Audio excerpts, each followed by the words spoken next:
आइए हम कुछ अंतिम टॉपिक की ओर बढ़ रहे हैं। इसमें दंड आलेख के माध्यम से प्रदर्शित कर उससे निष्कर्ष निकालना। तो सबसे पहले दंडालेख होता क्या है, कितने प्रकार के दंडालेख होते हैं, तो यहाँ डिस्कस कर लेते हैं। क्योंकि दंडालेख किसका बनाया जाता है, दंडालेख डेटा का बनाया जाता है। हमारे पास कुछ डेटा होते हैं, डेटा माने आंकड़े, कुछ आंकड़े होते हैं। जैसे मान लो हम अपनी क्लास की ही बात करें,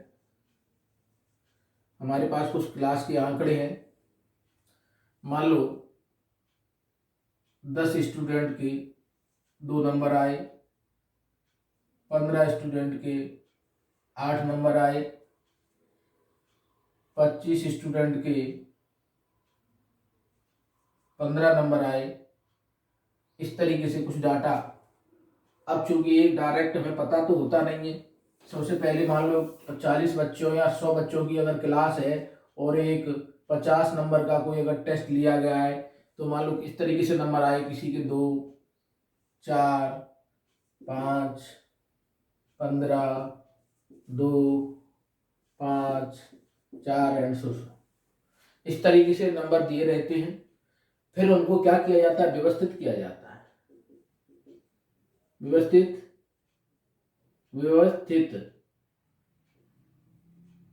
अरेंज किया जाता है, जिससे कुछ अलग निष्कर्ष निकाल सकें। क्या, या तो पूरे डाटा को बढ़ते क्रम में लिख लो या पूरे डाटा को घटते क्रम में लिख लो। सबसे पहला अरेंजमेंट यही होता है, दिए गए डेटाओं को पहले घटते क्रम में लिख लो या बढ़ते क्रम में लिख लो। लिख लिए, चूंकि 100 है लिख लेंगे, अगर 1000 है तो कब तक लिखेंगे, तो उनके लिए हमें ग्रुप बनाना पड़ता है।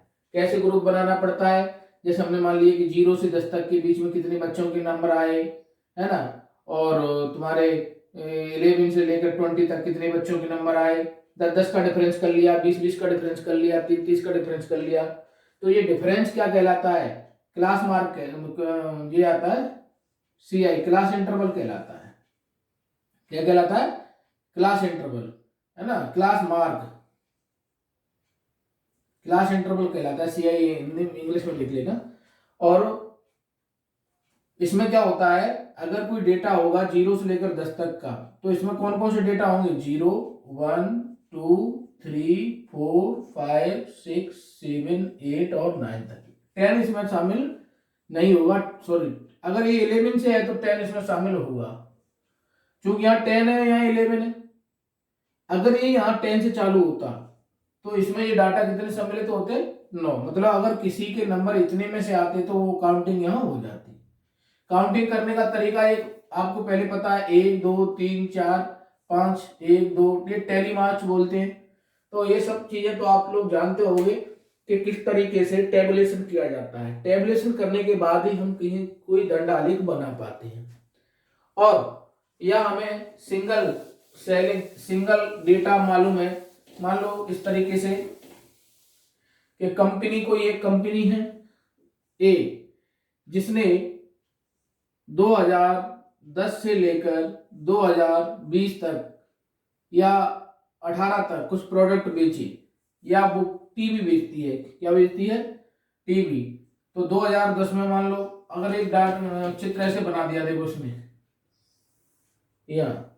यहाँ 2010 लिख दिया, यहाँ 2011, 2012, 2013 ऐसे बढ़ते गए, है ना।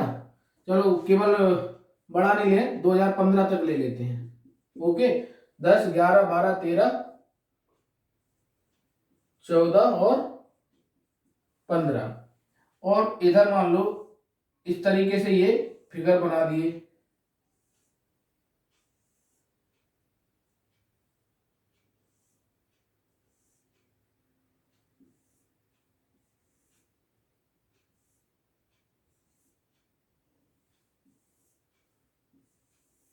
आपसे डायरेक्ट पूछा गया किस वर्ष सेलिंग ज्यादा थी, किस वर्ष सेलिंग ज्यादा थी, तो आप डायरेक्ट बता देंगे, दिख रहा है किस वर्ष ज्यादा थी, 2015 में ज्यादा थी। ग्राफ को पढ़ के बताना। मान लो इधर उसने इस तरीके से दिया है 10 20 या ऐसे दिया है, ठीक है, 10 20 30 40 और 50। इधर जो दिया है 1 यूनिट बराबर 500 टीवी, अगर इस तरीके से दे रखा है उसने, तो 2015 में उसने कितनी टीवी बेची, वो कहां जा रहा है, 50 पे जा रहा है, क्योंकि यहां तक कितने पार्ट होगा ये, 1 2 3 4 5 50, और 1 यूनिट बराबर कितना दे रखा है, 50, है ना। और 2015 में यानी कि 50 हो गया यहाँ तक, तो 50 इंटू 50 यानी कि उसने कितनी टीवी बेच ली, 2500 टीवी बेची। मान लो ये कहां तक आ रहा है, यहां तक, तो उसने 2012 में कितनी टीवी बेची, 20 का गुणा कर देंगे 50 में। अब मान लो किसी का पार्ट यहाँ बीच में आ रहा है, मान लो कोई एक और ग्राफ बना होता तो ये बीच वाला आंकड़ा निकाल के उसमें इंटू कर देते। तो कहने का मतलब है कि अब सबका मान लो निकाल लिया, 2010 का भी निकला आएगा, 2011 का भी निकला आएगा, 2012 का भी निकला आएगा। अब इसमें से पूछ सकते हैं कि 2012 तक उसने कितनी टीवी बेची,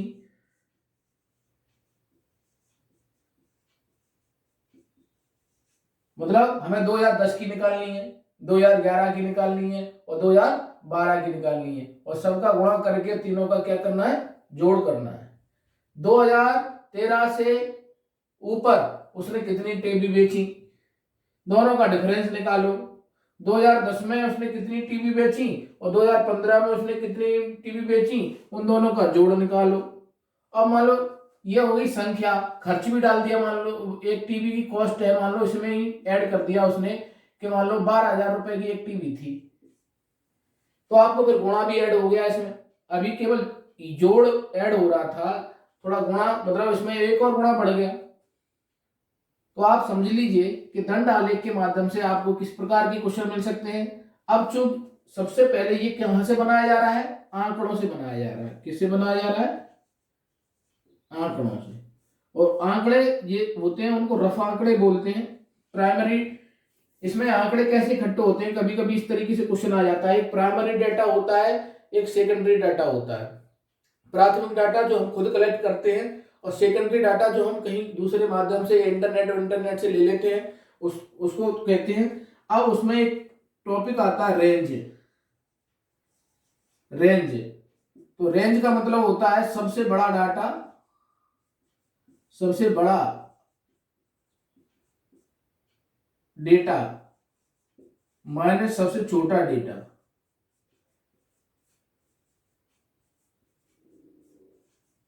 तो जो अंतर आता है उसको रेंज बोलते हैं। अब मान लो इसको भूल जाओगे, ये टीवी का ग्राफ है, हमने यहां मान लिया, यहां डाल दिया 25, यहां डाल दिया 45, यहां डाल दिया 15, यहां डाल दिया 17 और यहां डाल दिया मान लो तुम्हारा 30। अब मैंने यही एक टेबल आपके सामने शो कर दी और ये नंबर भी लिख दिए, और हमने पूछी इसकी रेंज क्या है। तो सबसे छोटा क्या है इसमें, 15, और सबसे बड़ा क्या है, 45। तो ये कितनी होगी इसकी रेंज, 45 माइनस की 15 बराबर 30। तो ग्राफ बहुत इंपॉर्टेंट पार्ट होता है। आप सब लोग क्रिकेट खेलते हैं, क्रिकेट देखते हैं, और उसमें क्या होता है, एक ग्राफ ही बनाया जाता है जिसके माध्यम से आप तुरंत पता कर सकते हैं कि किसी बैट्समैन ने अपने किस ओवर में कितने रन दिए, और पूरे मतलब इस तरीके से का एक ग्राफ बनता है। मान लो यहां ओवर आ गए 50, तो यहां रन आए, है ना। तो पहले ओवर में उसने कितने रन बन चुके थे उसके, मान लो 10 रन बन चुके थे, तो 10 तक पहुंच गया। फिर यहां से दूसरे ओवर में कितने रन बने, तीसरे में, इस तरीके से। और फिर अगर जीरो यहां से यहां तक मान लो मिडिल ओवर चला गया, तो इस तरीके से चला जाता है ना। तो आप इस फिगर को अच्छी तरह से जानते होंगे, क्योंकि अपने सिलेबस में दंड आलेख है। दंड आलेख के बाद अपन वृत्ति चार्ट और पढ़ लेंगे एक्स्ट्रा। अब हम कुछ क्वेश्चन और ले रहे हैं। तो रेंज हो गई, जो ये लिमिट होती है 10 से 20, 20 से 30, 30 से 40, इसको लोअर लिमिट बोलते हैं और इसको अपर लिमिट बोलते हैं।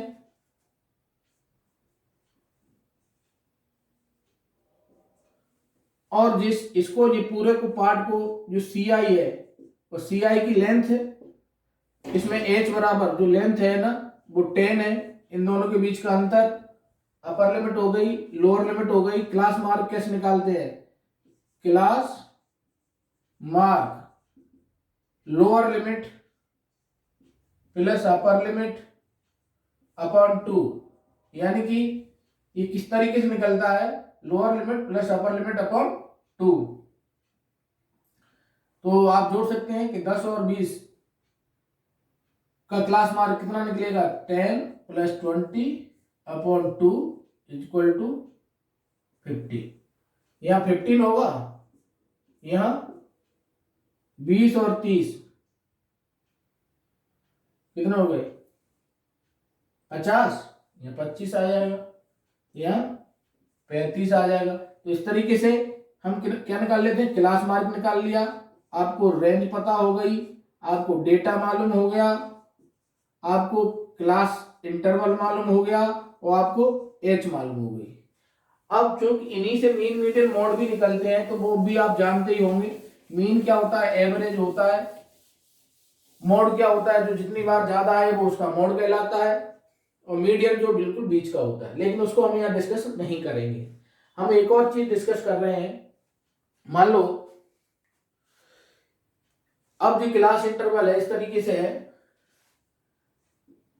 क्लास इंटरवल दिया है मान लो 0 से 10, 10 से 20, 20 से 30, 30 से 40, 40 से 50, 50 से 60, ओके, 10 से 20 और 50 से 60, ओके। अब मान लो कोई एक 60 नंबर का मान लो कोई टेस्ट हुआ है जिसमें फ्रीक्वेंसी किस तरीके से आ रही है? 50 से 60 फ्रीक्वेंसी किस तरीके से आ रही है? मान लो यहां आ गया 2, कितना आ गया? 2, यहां आ गया 10, यहां आ गया 21, ओके।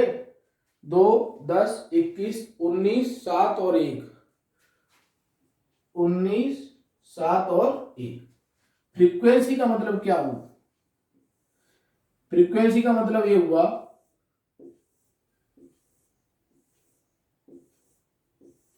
इसको फ्रीक्वेंसी बोलते हैं, बारंबारता बोलते हैं कि 0 से 10 के बीच में दो बच्चे ऐसे हैं जिनके 2 मार्क्स आए हैं। ये मार्क्स की टेबल है, मान लो किसकी टेबल है? मार्क्स की। अब और 10 से बीच में 10 लड़के आए, 20 से 30 में 21 लड़के आए, और 30 से 40 में मान लो 19 आए, और 40 से 50 में 7 बच्चे आए, और 50 से 60 में कितने आए? 1 लड़का आया है। अब इस पे दंडालेख जो बनाया जाएगा इसको डबल बार ग्राफ बोलते हैं। क्या बोलते हैं? सॉरी, इसको बोलते हैं क्या? कंटिन्यूअस फ्रीक्वेंसी है ना, तो बार ग्राफ बोलते हैं इसको, और दंडालेख बोलते हैं। लेकिन ये कंटिन्यूअस फ्रीक्वेंसी के लिए है। एक्टोग्राफ किस तरीके से देखो, अभी था वो अलग अलग था, अब चूंकि ये जुड़ा हुआ है तो मान लो इस तरीके से बनाया कि 0 यहां है कितना? 10, 0 से लेकर 10, और ये कितना आया है? 2 बच्चों का आया है, यहां है 2 बच्चे। फिर 10 से 20 में गए, वो कितने हैं? ये मान लो इतना ही है, 2 बच्चे हैं, और यहां तक हो गए कितने? यहां इस तरीके से दे लो कि 2, 4, और छोटा छोटा कर लो इसमें, देखो इस तरीके से। यहाँ कितना जा रहा है? 21 तक हाईएस्ट जा रहा है, तो हमें लगभग इस तरीके से ले लो,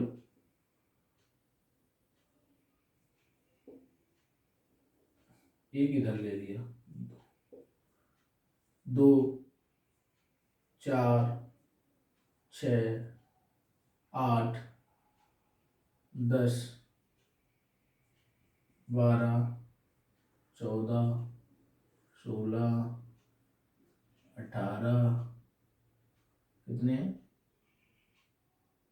20 और 2 22, ये मार्क्स दिए।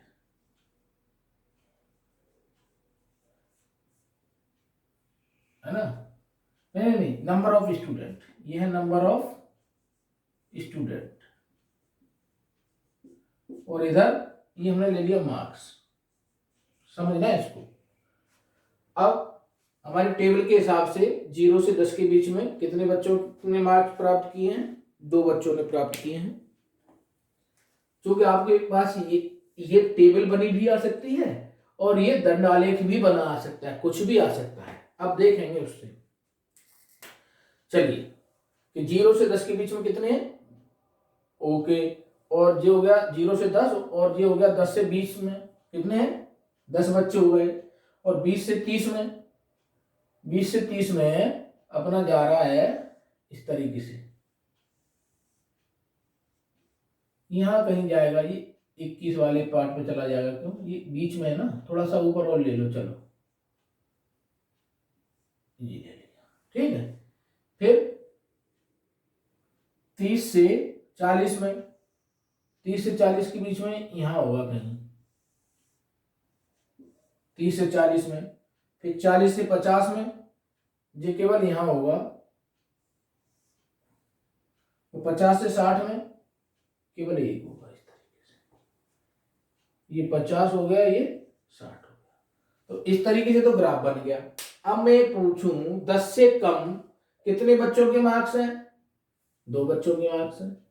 यहां से डायरेक्ट देखो 10 से कम कितने बच्चों के मार्क्स हैं, यहां कितना आ रहा है, 2, 10 से बीच में कितने आ रहे हैं, 10, 20 से 30 में कितने आ रहे हैं, 21, और 30 से 40 में कितने आ रहे हैं, 19, और 40 से 50 में कितने आ रहे हैं, 7, और 50 से 60 में कितने आ रहे हैं, 1।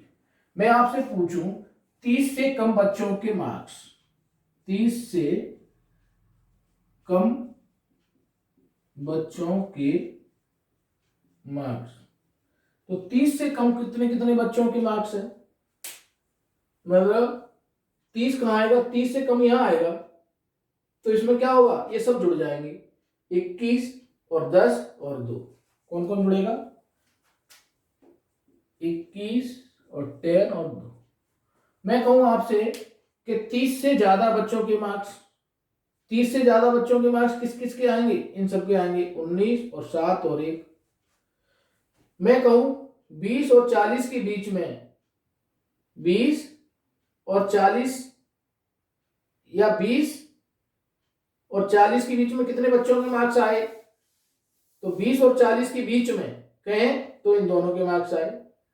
तो कुल मिला के अगर इस तरीके से ग्राफ बना हुआ होगा, अगर ये नहीं हो तो अब भी बात एक ही है, और ये हो तब भी बात एक ही है, हमें केवल डाटा को क्या करना है, अरेंज करना है, दंड आलेख के माध्यम से प्रदर्शित कर उससे निष्कर्ष निकालना है, इससे ये दंड आलेख बनेगा। समझ में आ रहा है कि नहीं, कुछ क्वेश्चन और ले लेते हैं, ये समझ में आया होगा आपसे, और इनका एवरेज ऑन एवरेज पूछे तो सबको जोड़कर 60 का भाग दे देना, जितने नंबर ऑफ स्टूडेंट है ना, तो सब्जेक्ट एवरेज आ सकता है, सब्जेक्ट एवरेज से कम कितने बच्चों के मार्क्स हैं, जैसे सब्जेक्ट एवरेज आया, इसका कितना आ रहा है, चलो देखें, सब्जेक्ट एवरेज आ रहा है 2 और 10, 12, और 12 और 21 कितने हो गए, 12 और 21, सब्जेक्ट एवरेज तो उतना ही आ जाएगा, 12 और 21 33, 33 और 7 40 20 60 ही है। मान लो बच्चे हैं, ये तो नंबर ऑफ स्टूडेंट है, और पेपर भी कितने का हुआ है, 60 का ही हुआ है ना, तो टोटल तो ये गुणा करना पड़ेगा इसमें कि 2 मार्क्स आए, कितने बच्चों के आए, 2 बच्चों के आए, लेकिन कौन कौन से बच्चों के आए वो निकालना पड़ेगा। 2 दूनी 4 और 10 बच्चों के 10 मार्क्स आए, है ना, 21 बच्चों के, है ना, तो वो चीज तो अलग है, इस तरीके से नहीं निकाल पाओगे, वो तो आपको पूरे डाटा दिए होंगे तभी निकाल पाओगे, इससे नहीं अभी निकाल पाओगे। इससे तो पहले अगर यहाँ से निकालोगे तो वो फॉर्मूला अलग लगेगा। कौन सा, जब इसका वो निकालेंगे मीन का अगर फॉर्मूला निकालोगे तो वो क्या लगेगा, ए प्लस एज्यूम्ड मीन बराबर sigma F D upon sigma N into H. जब इससे मीन निकलेगा और उसमें 60 का भाग दिया जाएगा, ये मैटर अलग है। क्योंकि अभी यही इसको यही रखते हैं कि 10 से कम, 20 से कम, 30 से कम, 20 से ज़्यादा, 30 से ज़्यादा, 40 से ज़्यादा, 50 से कम, 30 और 40 के बीच में, 50 और 60 के बीच में, तो आप यहीं से निकाल सकते हो पूरा डाटा। ओके, चलिए कुछ एक आध क्वेश्चन और लेते हैं।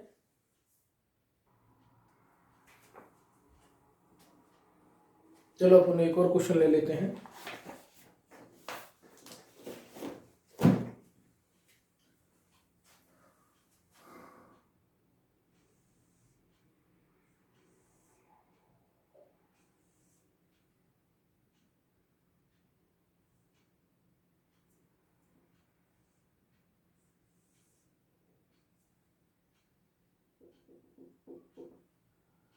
ये जो ग्राफ पे बहुत अच्छे समझ में आते हैं, यहाँ थोड़े समझ में कम आते हैं।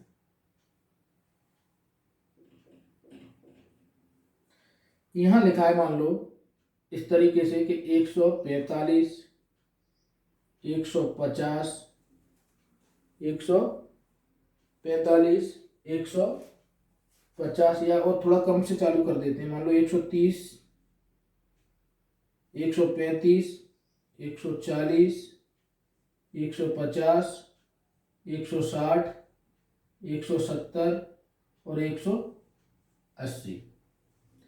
और इधर मान लो इस तरीके से 1, 2, 3, 4, 5, 6, 7, 8, 9। यहाँ मान लो हमने दे दिया नंबर ऑफ स्टूडेंट और ये दे दी हाइट ऑफ स्टूडेंट।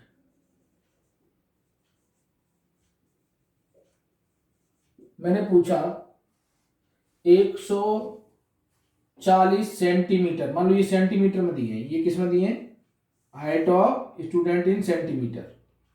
हमने कहा कि 140 से कम कितने बच्चों की हाइट है, तो 140 से कम बच्चों की हाइट कितनी हो जाएगी, एकदम आप सीधा क्या करोगे,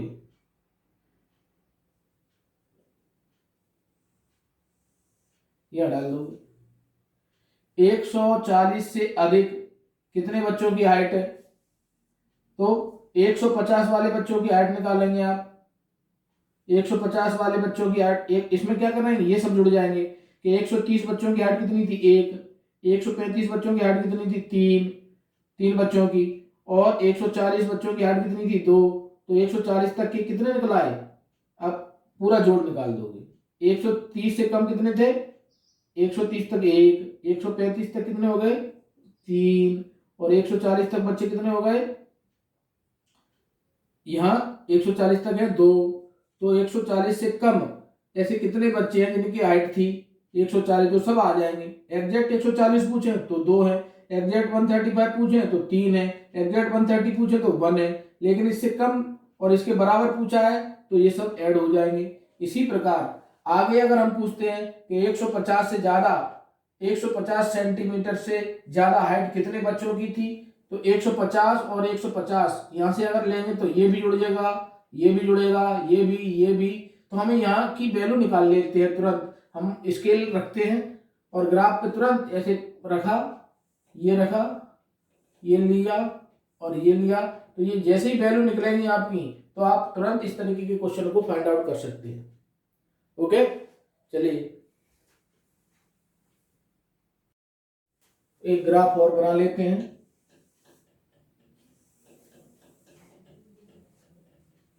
मान लो ये यहाँ जिग जिग दिया है, 0 से चालू नहीं हो रहा है, इधर दिया है तुम्हारा 1, 2 3 4 5 6 7 8 और इधर 9। यहां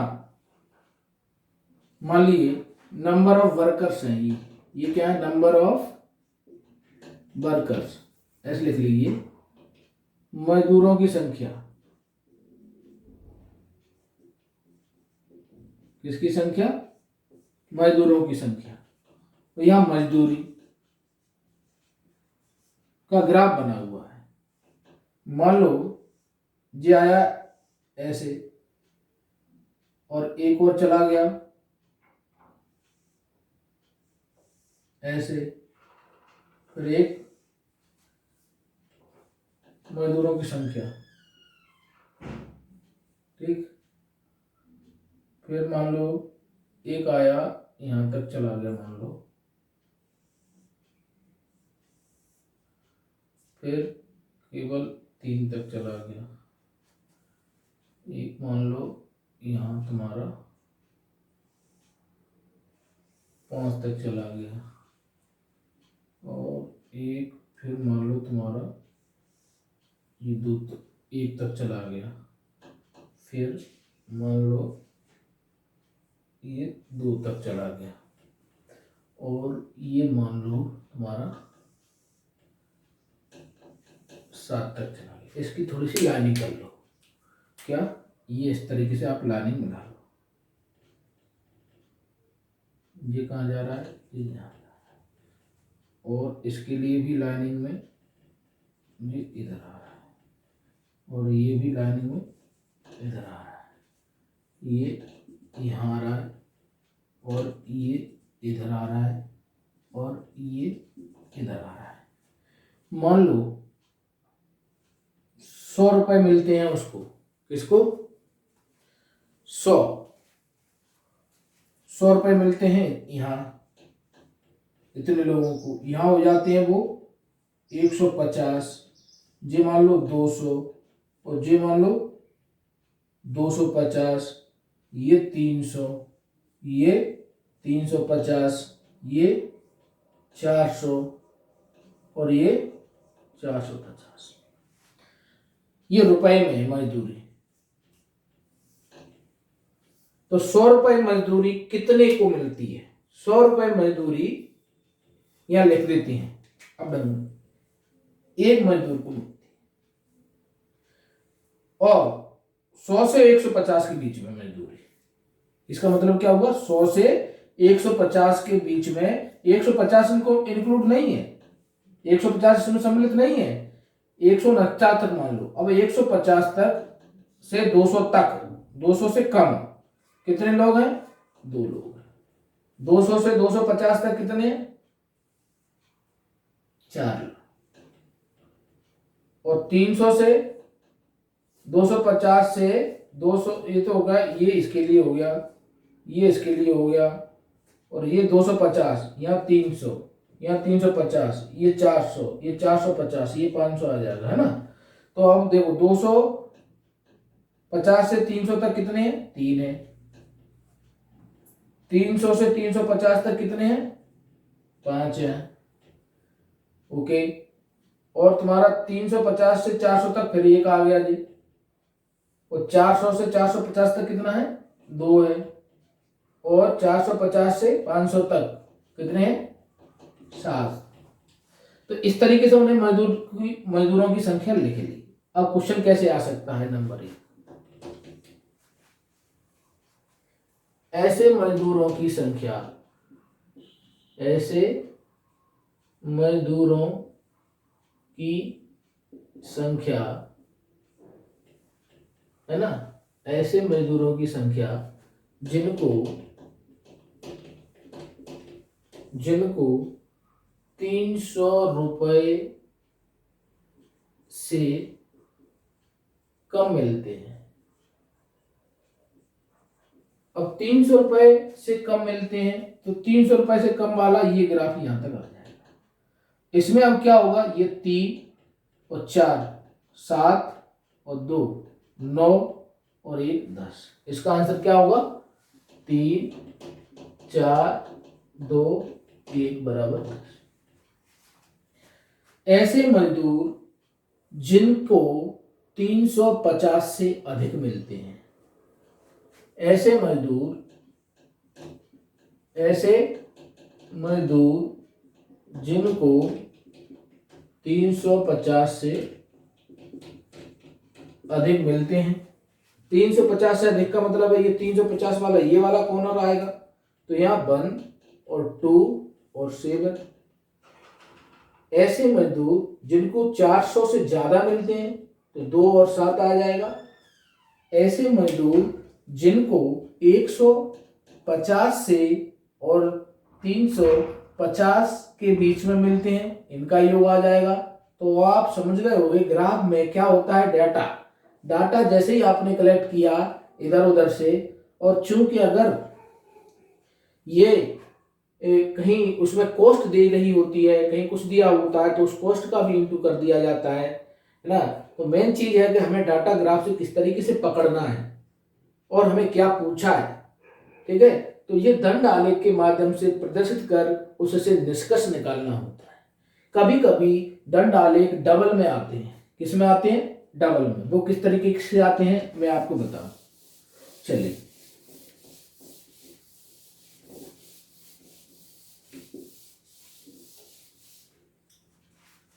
मान लो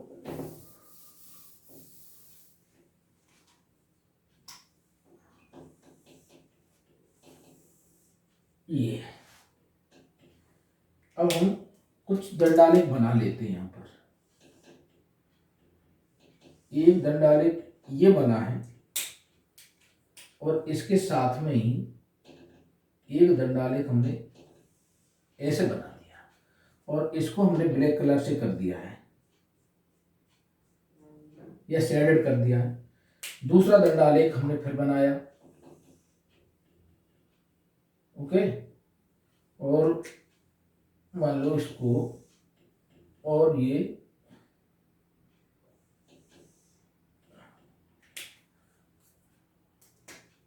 एक ही कलर से करते हैं, चूंकि इसको ये ध्यान रखना आप।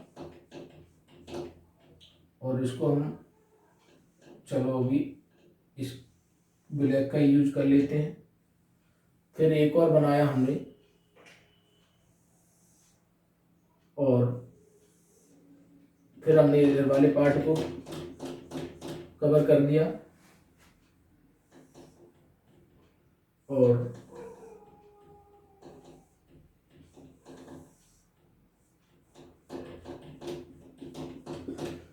मान लिया इस तरीके से छपा हुआ है।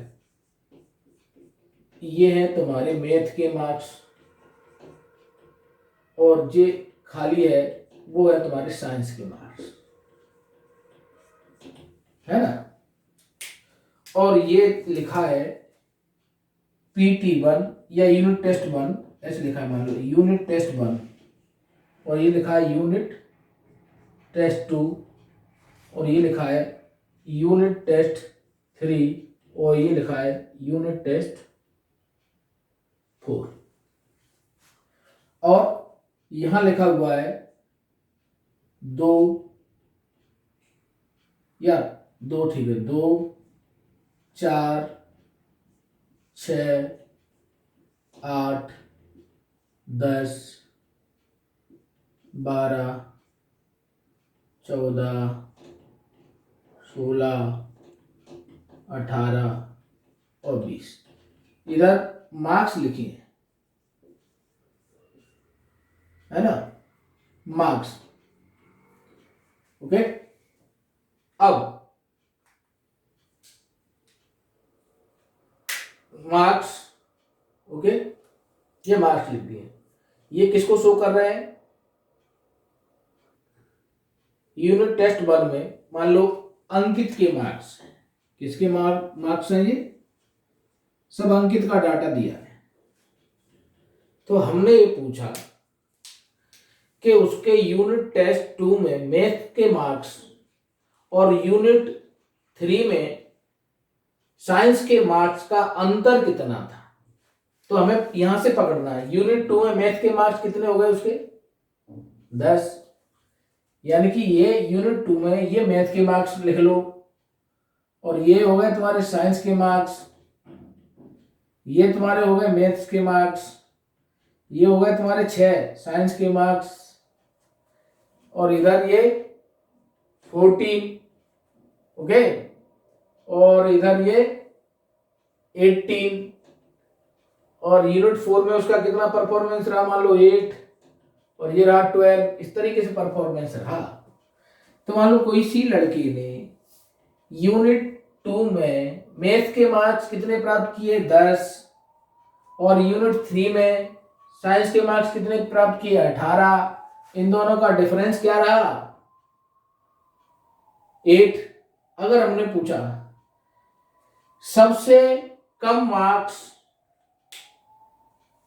उसने किस में प्राप्त किए, तो आप बता देंगे यूनिट टेस्ट 1 में उसने सबसे कम मार्क्स साइंस में प्राप्त किए, मैथ में उसने सबसे ज्यादा मार्क्स कब प्राप्त किए, तो ये मैथ का डाटा है 8 और 10 और 14, यूनिट 3 में उसने मैथ्स के 14 मार्क्स प्राप्त किए। ठीक है, तो इससे क्या है, डबल बार ग्राफ बोलते हैं इसको, और इस तरीके की सूचनाओं से भी हमें बहुत सारे क्वेश्चन करने को मिलते हैं। क्योंकि यहाँ पूरे क्वेश्चनों को अपन डिस्कस नहीं कर सकते, इसलिए इस पे आधारित हम 4 या 5 क्वेश्चन बढ़िया से आपको सिलेक्टेड करके देंगे, तो जिससे कि आप इन ग्राफिकल वाले क्वेश्चनों को भी अच्छे से हल कर पाए। ओके, तो आपको अच्छे से समझ में आ गया होगा, और पूरा कोर्स लगभग अपना यहाँ तक कंप्लीट हो चुका है, कुछ भी चीज नहीं हमने छोड़ी है। जितने वीडियो अगर आपने हमारे देखे हैं वो पूरे अगर आप देख लेंगे तो आपको काफी हेल्प मिलेगी। अब क्या करेंगे, हम 1-2 वीडियो ऐसा बनाएंगे लास्ट में जो ओवरऑल टॉपिक को इंक्लूड करेगा, उसमें केवल प्रॉब्लम्स होंगी, कोई कॉन्सेप्ट नहीं होगा। जिस तरीके से हमने एक एक करके कॉन्सेप्ट आधारित आपको जो वीडियो लेक्चर दिए उसमें आपने उसके माध्यम से अध्ययन किया, अब हम होल कहीं से भी प्रॉब्लम कैसे भी हो सकती है उस तरीके की कुछ प्रॉब्लम्स को, जो सिलेक्टेड प्रॉब्लम्स हैं उनको जब डिस्कस करेंगे, उस वीडियो को अंतिम में जब आप देखेंगे तो वो आपके लिए बहुत फायदेमंद हो सकता है। ओके, एक आध क्वेश्चन अब हम इस पे थोड़ा सा ग्राफ उस पर और देख लेते हैं, किस पे, पाई चार्ट पर। ये भी थोड़ा सा दंड आलेख जरूर है, लेकिन वो ग्राफिकल तो है ही, है ना। ये दंड आलेख है, वो ग्राफिकल में आ जाएगा, पाई चार्ट में आ जाएगा। तो पाई चार्ट का क्या मतलब होता है, पाई चार्ट का क्या मतलब होता है आप देख सकते हैं। अभी हम ये क्वेश्चन लेते हैं, उसके माध्यम से आप, पाई चार्ट आपके सिलेबस में तो नहीं है, लेकिन कभी और एक्स्ट्रा आ जाता है तो आप इसको देख लेना। इस तरीके के क्वेश्चन किस तरीके से आते हैं इसको डिस्कस कर लेते हैं। मान लो एक टेबल दी है ABCD, ये कुछ भी आइटम हो सकते हैं, ऐसे हो सकता है एप्पल, ग्रेप्स, और तुम्हारा कुछ कोई भी बनाना, और कुछ भी गुआवा। मतलब A आइटम को 30 लोग पसंद करते हैं, B आइटम को 40, और C आइटम को 25, और D आइटम को भी 25 लोग पसंद करते हैं। तो इसमें पाई चार्ट में जो एरिया अगर कवर किया जाएगा वो किस तरीके से किया जाएगा, मीन्स ये जो सर्कल है इसको पाई चार्ट में कन्वर्ट करना होता है, एक ग्राफ बनाना होता है उसको किस तरीके से। तो हमें पहले क्या करना होता है, जो भी जो ऑब्जेक्ट दिया रहता है उसको यहाँ जोड़ लिया जाता है। तो 30 और 40 70, और 70 और 50 ये 120 हो गए। अब यहाँ क्या किया जाता है, आगे इस टेबल को थोड़ा सा बढ़ा के सबसे पहले 30/40 का अंतर ज्ञात करो, और डायरेक्ट 360 का इंटू कर दो, वो एंगल बनेगा आपका। मतलब हम एक एक करके बता रहे हैं, 30/120, 30 बटे क्या आएगा यहाँ 120, ये टोटल वाला 30/120, तो ये आपस में कैंसिल हुआ 1/4, और यहाँ डायरेक्ट 360 कर दो, 1/4 आएगा। तो जब इसको कैंसिल करेंगे, यानी कि ये लिखने का तरीका क्या होगा, 30, 120 और 360 ऐसे आएगा। पहला एंगल 0 से 0 कैंसिल हो गया, और तुम्हारा ऐसे 12 थी 36 और 30 थी 90, यानी कि यहाँ पहले वाले में 90 डिग्री का कोण बनेगा। दूसरे वाले में 40/120 इंटू 360, तो ये इससे, और ये मान लो 4×12 और ये कितना 120 डिग्री का कोण बनेगा। कितने का? यहाँ 40/120 लिखेंगे और यहाँ 360 का डिग्री का इंटू करेंगे तो यहाँ 120 डिग्री आ जाएगा। फिर 25 वाले पे किया तो 25/120 इंटू 360, 0 से 0 कैंसिल कर दिया और 12×3=36, यानी कि 25/120 इंटू 360, और इधर जी कितना आया 75 डिग्री आया। इधर भी वही रहेगा 25/120 इंटू 360 और ये भी 75 डिग्री रहेगा। अब कोण बनाना हमें आना चाहिए, तो सबसे पहले हम क्या ले लेंगे, एक स्केल ले लेंगे और यानी कि इसको इससे मिलाएंगे, मिला दिया और यहाँ 90 डिग्री का चांदे की सहायता से कोण बना दिया। ये चांदे, तो ये वाला पार्ट कौन सा है, ए पार्ट कहलाया। अब यहां से हमें 120 डिग्री का एक कोण बनाना है, वो इस तरीके से बनेगा जिसकी जो 120 का यहां होगा, ये हो गया आपका 90 का, तो ये वाला पार्ट क्या कहलाएगा तुम्हारा, बी कहलाएगा। फिर आपको यहां से 75 का एंगल बनाना है, तो ये 75 का हो जाएगा, और ये भी अपने आप रेस्ट बचा है वो भी कितने का है 75 का। जब सबको जोड़ेंगे तो ये पूरा कितने का होगा 360 का। तो आपके पार्ट अगर यहाँ ज्यादा है तब भी कोई दिक्कत नहीं है, एंगल उसी हिसाब से निकलेगा, कम होता जाएगा एंगल, लेकिन इस तरीके से आपको ये एंगल और ग्राफ बनाना आना चाहिए बस। अब इस पे आधारित कभी इधर से क्वेश्चन दे दिया जाता है, कभी इधर से इधर दे दिया जाता है। ऐसे कह दिया कि किसी का एंगल 120 है, कितना है 120 है, ये अननोन कर दिया। मान लो ये कितने पीपल है यहां, और ये टोटल ये अननोन कर दिया, और ये टोटल 120 दे ही दिए हैं। तो आपको क्या करना है, एक x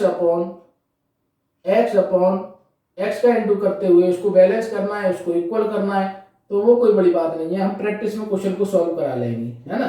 पहले तो सिर्फ आपको ये बनाना आना चाहिए कि इधर से ये कैसे बनता है और इधर से ये कैसे बनता है। जो मैं बता रहा था जस्ट उसका उल्टा क्वेश्चन कैसे हल किया जाता है। तो हमें मान लो कुल खर्च दे रखा है, कोई काम कर रहे हैं जिसमें मान लो कोई बड़ा काम कर रहे हैं, तो ए वाले काम में 90 डिग्री का एंगल बन रहा है, बी वाले में 36 का, सी वाले में 50 का, या 54 का, या 54 का, या 72 का। अब मान लो हमने कहा ए वाला खर्च, मान लो मकान ही बनवा रहे हैं, और मकान बनवाने में मान लो ये आ गया सीमेंट, ये आ गया लोहा, ओके, और ये आ गई मजदूरी आ गई, है ना, ये आ गया लाइट फिटिंग वगैरह, और यहाँ कुछ सीमेंट हो गया, बजरी, है ना, और ये मान लो कुछ और मान लो अदर, है ना। अब मान लो कोई कुल खर्च हुआ है 6 लाख, इकाई, दाई, सैकड़ा, हजार, 10,000, लाख। तो सीमेंट में कितना खर्चा हुआ, सीमेंट में तो हम डायरेक्ट क्या लिखेंगे, सीमेंट, यहां लिखेंगे कितना, सीमेंट का एंगल कितना है 90 डिग्री। अब यहाँ एंगल का जो 360 का पहले गुणा किया जा रहा था, उस एंगल में करेंगे भाग इंटू, और यहां लिख दिया जाएगा 6 लाख, इकाई, दाई, सैकड़ा, हजार, 10,000 और लाख, ये इससे कैंसिल हो गया, 9 चौक 36 और 15 चौक 60, यानी कि 1,50,000 रुपए किसमें खर्च हो गए, सीमेंट में खर्च हो गए। लोहा में अगर निकालना है तो लोहा कितना 36/360 इंटू इकाई, दाई, सैकड़ा, हजार, 10,000 और लाख। इधर से जो आएंगे तो वो इधर हो जाए। क्वेश्चन को थोड़ा बड़ा कर सकते हैं, चूंकि इंडिविजुअल हम निकालना सीख गए, क्वेश्चन को इस तरीके से कर सकते हैं कि सीमेंट और लोहा में कितना खर्चा हुआ, तो अलग अलग नहीं निकालना है, 90 और 36 को एंगल जोड़ के और ऊपर लिख देना है, समझ आया। सीमेंट, लोहा और यहाँ ये कितना है, ये अगर 54 ही होगा, ये भी कितना है, ये भी 54 ही होगा। देख लेना, सीमेंट, लोहा और मजदूरी में कितना हुआ, ये पूरा 180 हो गया। जैसे ही 180 हुआ तो 180 को ऊपर रख दो और 36 इंटू तो 1.2 आएगा, 3 लाख रुपए लगभग उसमें मैक्सिमम हो जाएंगे। तो इस तरीके से ग्राफ है, ये भी एक ग्राफ है, ये वृत्ति ग्राफ बोलते हैं इसको, जो कि आपके सिलेबस में तो नहीं है, लेकिन फिर भी चूंकि ये जनरल है तो हमने आपको बता दिया है। दंड आलेख हमने ऑलरेडी बता दिए हैं। दंड आलेख पे आधारित हम 5 या 6 क्वेश्चन आपको सिलेक्टेड दे देंगे। ओके, बहुत बहुत धन्यवाद। चलिए अच्छे से तैयारी करते रहिए और सभी वीडियो को 2-2 बार कम से कम देख लीजिए और उन पर जितने भी क्वेश्चन कराए हैं कम से कम उन्हें सोल्व कर लीजिए। और जो भी 5-5, 6-6, 7-7 जो भी हम प्रैक्टिस शीट में क्वेश्चन डाल रहे हैं, क्योंकि ज़्यादा डाल नहीं पाएंगे, ज़्यादा डालने से कोई फायदा भी नहीं है।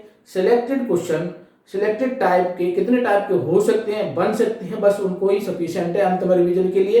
ये आपकी एक तरह से रिवीजन क्लासेस है। Okay, thank you.